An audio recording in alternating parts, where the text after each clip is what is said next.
Alright you guys, so this video today we're going to be testing the range on the 1 mil pint.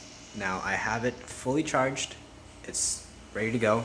I'm actually meeting a friend in the city at a Japanese hot pot place, and I am sort of nervous because I don't know if this is going to so like the distance I'm traveling is roughly about 7 miles, and this has a supposedly an advertised range of 6 to 8 miles. And in the past of riding, and I've always been conscious of looking at in terms of how much battery I have left, how much miles I've ridden, and it doesn't really seem to me that it's going to reach that distance, but I have to test it out myself.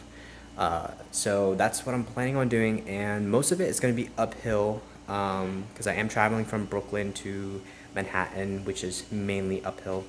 But yeah, I'm not gonna really try to push it, go like too fast. I'm just trying to try to go steady, just like enjoy the ride almost. Like I'm not in no rush.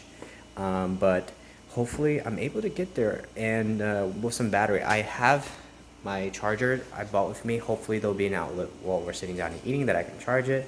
If not, my backup plan is just to take the train home, which is not a big deal. But yeah, this is also going to be a good test for me because I want to know what the comfortability is on a long ride, because I do plan on taking this for a commute to my work whenever the office opens back up. But yeah, so that video maybe down the road, but for today I want to test this out. Let's go. All right, so for this ride I'm going to be obviously I'm gonna have one ear in for some music because it's going to be a good ride. Glasses because yeah, and I got a helmet. Let me show you guys. It's a pretty cool helmet.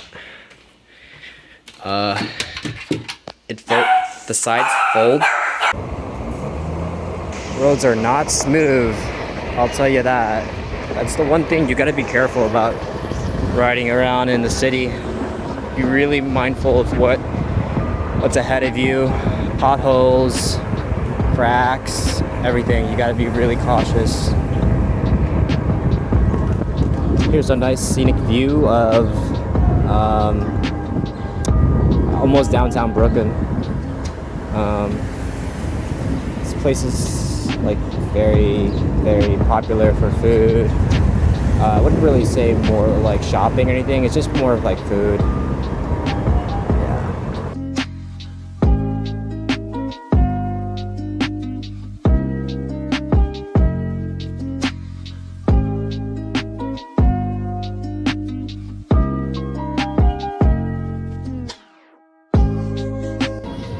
Alright you guys, so I'm at my destination, but I have some really good news. It turns out that I have 37% battery left and a total distance of 7 miles traveled.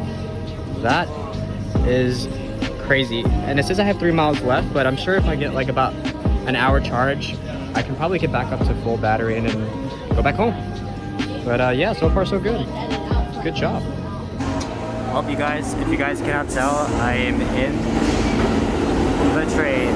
So I only have about 3 miles left on this, but obviously I have about a 7-mile trip back if I were to ride. So, you know, the irresponsible thing to do would probably ride, and it would probably be a good idea because I already have only 4% left on my battery.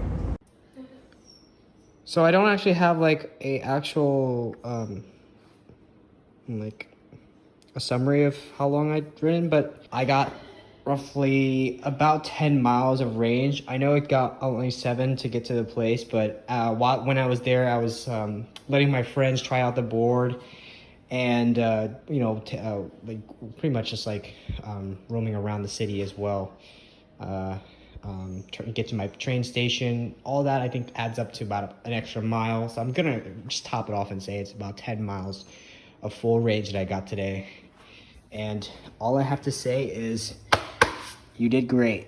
So now I'm gonna charge it up, let it get full battery again, and now I know that I can get 10 miles out of this. Possibly more depending on flat hill most riding or uphill most riding, but yeah. Good job, man. screen. Alright, you guys, so here I am back again.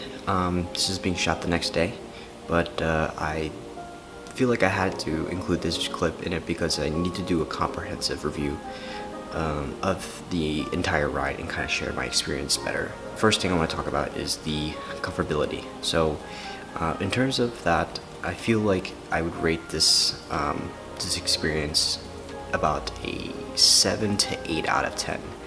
So like 10 out of 10 being like riding a bike, an electric bike where you're just literally pedaling, or you're just full throttling, sitting on a bike, going from A to B. The experience definitely took a toll on my body.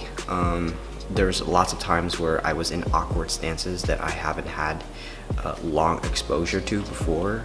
So for example, like going down a hill, the board tends to, the nose of the board tends to kick up. So you're going downhill and you're like stuck in that stance, and you really can't push it.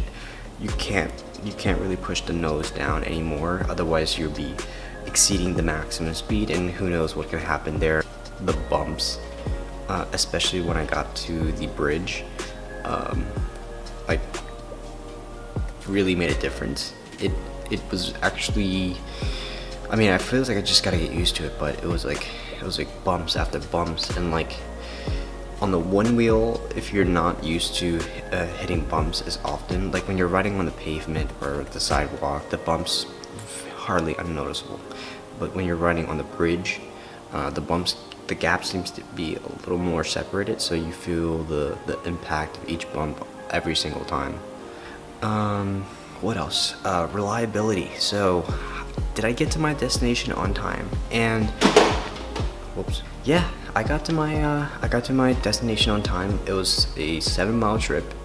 It ended up being 40 minutes, and I didn't need to break the law. I didn't need to cut. I didn't need to go through like every red light in order to get there.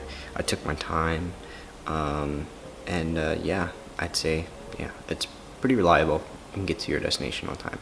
So yeah, I think that's everything that I wanted to share in terms of my experience of testing out the full range of the one wheel. Well, anyways, thanks for watching, and I'll keep you guys posted of what else I do with the one wheel in the future. But for now,